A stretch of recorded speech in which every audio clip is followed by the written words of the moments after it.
नमस्कार, पारिजात किचनमध्ये तुम्हा सगळ्यांचं खूप मनापासून स्वागत। आज आपण लसणीचा बुरका कसा बनवायचा ते बघूयात। याला लसणाची चटणीसुद्धा आपण म्हणू शकतो। खूप छान चमचमीत असा बनतो। कधी जर तुम्हाला भाजी बनवायचा कंटाळा आला किंवा कधीतरी काही चमचमीत खावंसं वाटलं तर जेवताना हा बुरका खूप मस्त लागतो।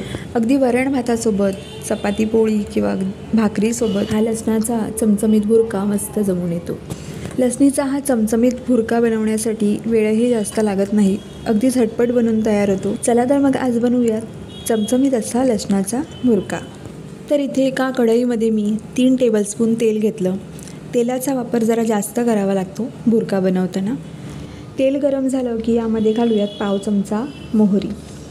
मोहरी छान तडतडली की यामध्ये घालूयात पाव चमचा जिरं। जिरंसुद्धा छान असं फुलू द्यायचं आहे।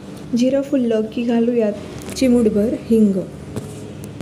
आता यामध्ये घालायचं आहे बारीक चिरून घेतलेला लसूण।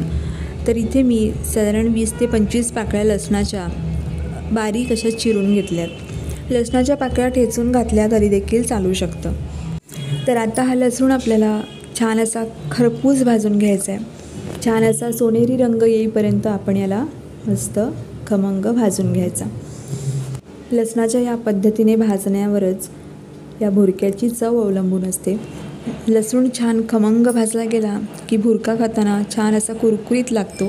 तर आता इथे लसूण छान सोनेरीसर झाल्यावर यामध्ये घालायचे 1 चमचा पांढरे तीळ। तिळामुळे खूप छान असा खमंगपणा येतो बुरक्याला।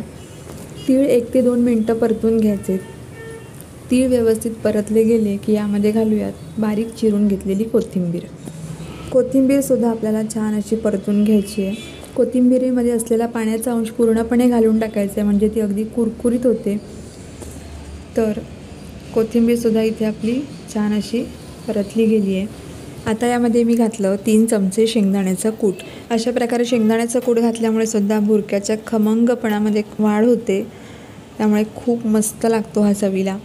आता हे शेंगदाण्याचं कूट फोडणीमध्ये छान परतून घेतल्यानंतर गॅस बंद करायचा आणि गॅस बंद करून घेतल्यानंतर यामध्ये घालायचे 2 चमचे लाल तिखट।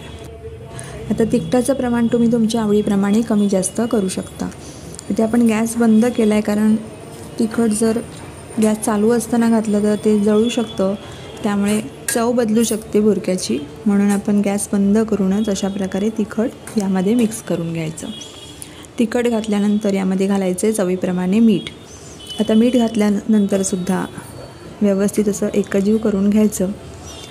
तर इथे आपला खमंग चमचमीत झणझणीत असा लसणीचा बुरका बनून तयार आहे। लसणीचा हा बुरका बनवण्यासाठी साहित्यसुद्धा कमीत कमी लागतं आणि झटपट बनून तयार होतो, त्यामुळे तुम्हीसुद्धा हा लसणीचा बुरका नक्की बनवून बघा। अशाच पद्धतीने जर तुम्ही बुरका बनवत असाल तरी देखील कमेंट करून सांगा। तर रेसिपी आवडल्यास नक्की एक लाईक करा, जास्तीत जास्त शेअर करा। पारिजात किचनला अजूनपर्यंत सबस्क्राईब केलं नसेल तर सबस्क्राईब करा आणि शेजारील बेल आयकॉन प्रेस करा। लवकरच पुन्हा भेटू अशीच एक नवीन रेसिपी घेऊन। तोपर्यंत बाय।